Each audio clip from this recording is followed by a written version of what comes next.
today, Philip, and I look forward to hearing your views on improving supply chain performance through frontline involvement. Can you start by providing a brief background of yourself? Sure. Thanks, Dustin. Would be my pleasure. So I have a BA in economics from York University in Toronto and an MBA from the University of Toronto in global business.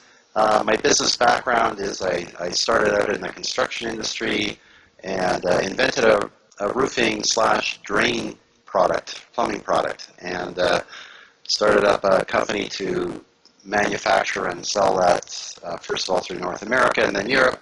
Ran that for about 20 years, sold it, got involved in and started 3 other companies, distribution, manufacturing plastic-coated fabrics for roof membranes and walkways. Had a startup that invented a process to rapidly prototype the embossing of plastic membranes and sold that off. And then I got into the consulting business about 6 years ago and have worked in a number of fields on the consulting side in oil and gas, construction, manufacturing, the steel industry, worked at a startup, a solid oxide fuel cell startup on the green energy side, and as well as in the electrical generation side of the business, so a bit of energy. And I am located in Calgary, Alberta, in Canada, in the heart of the energy area of Canada. Thank you. Can you talk about what is the problem with frontline involvement and what needs to be improved? Well, what happens a lot of the times with frontline folks is that over time in many companies, the frontline folks start to shut down a little bit, and it's a problem because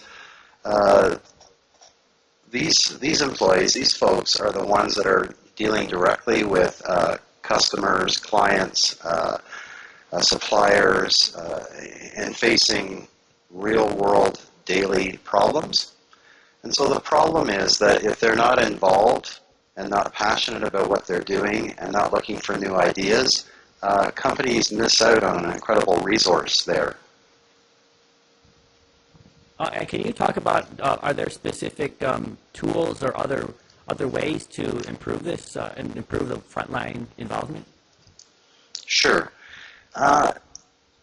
There's a number of different tools, but basically what needs to happen, Dustin, is senior leaders need to create an environment where frontline employees have the comfort level to do things on their own.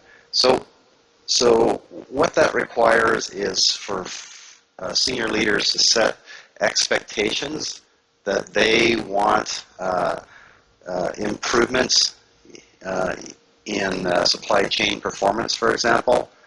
And that's pretty much all they have to say. And then they download that responsibility to the frontline workers. And the actual tools that are used to help frontline leaders deal with that are listening exercises, communication skills training, that type of thing. But also, the main tool that really improves the performance of frontline workers is first creating key performance indicators, so deciding what key performance indicator to track. So if you want to call an indicator a tool, that's one thing that needs to be tracked.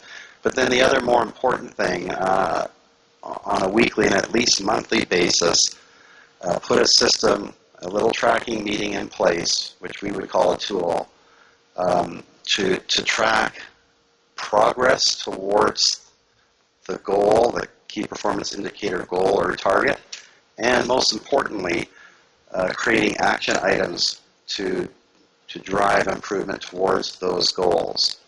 So you would want to have an action tracking tool, an action log.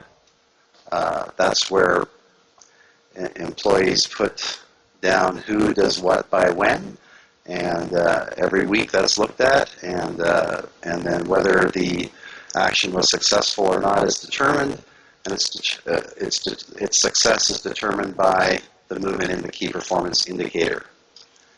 So those are the basic tools: expectation, listening training tools, building confidence, and tracking tools on at least a monthly basis. How would you go about actually setting up these tools and processes and implementing this? The best way to implement it is to get the front line to do it. So, and the reason for that, Dustin, is if I go in and say, Dustin, thou shalt do this, you might do it for a little while I'm there, but it's not a sustainable process because you're not living it, you're not creating it, you're not feeling the hurt from some of the mistakes.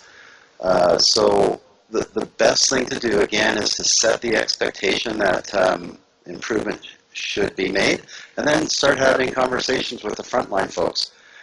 Usually what we do is bring people together in a group if there's a team environment and just talk about even what some of the expectations from the frontline employees' viewpoint is. And it's surprising what some of them will say. Some senior leaders are often shocked that they feel that improvement in certain indicators would be greater than what senior leaders might expect. So if you get them talking about what success looks like from their point of view, that's the way to start it. And then what you do is you start to translate those visions and ideas into practical tracking systems to see if what you're doing is correct. So to make a long story short, to summarize, the lesson learned there is really to ask the frontline folks what they want to do and keep asking them questions about how they will track it. How will they know these types of questions so that they're driving the process, they're coming up with the ideas, they're even coming up with the indicators to measure their success. And senior leaders have nothing to lose from that because at the end of the day, they're the boss, and if they think there's a crazy idea, they don't have to do it. And do you have any more, maybe some examples or to talk more about where have you seen some success with this approach? Sure. Well, this isn't a specific supply chain story, but it's a great story because it involved a steel company, and they were making steel pipe. It's called casing pipe, and it's used to line the inside of well holes when you drill for oil. Anyway, the big problem in the plant was cutting the pipe to length, and the problem was that the saw had, I think it was 40% downtime. So if you can imagine, 40% of the time the plant was shut down as they were trying to get this saw working. And there were all sorts of leaders looking at it and complaining and trying to solve this problem.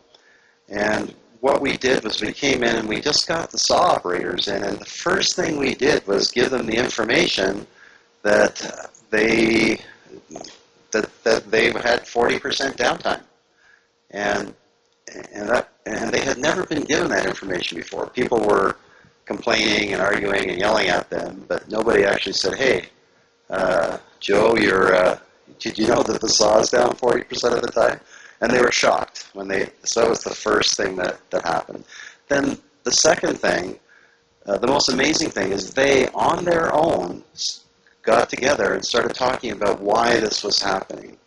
And it's a bit complicated, so I'll shorten the story here, but they came up with a system where they just changed their behaviors on the way they cut the the pipe, and the way they serviced the way they serviced the saw, maintained the saw, so that the throughput was increased by about $200 million a year without spending a penny on any capital improvements. And so a huge amount every year.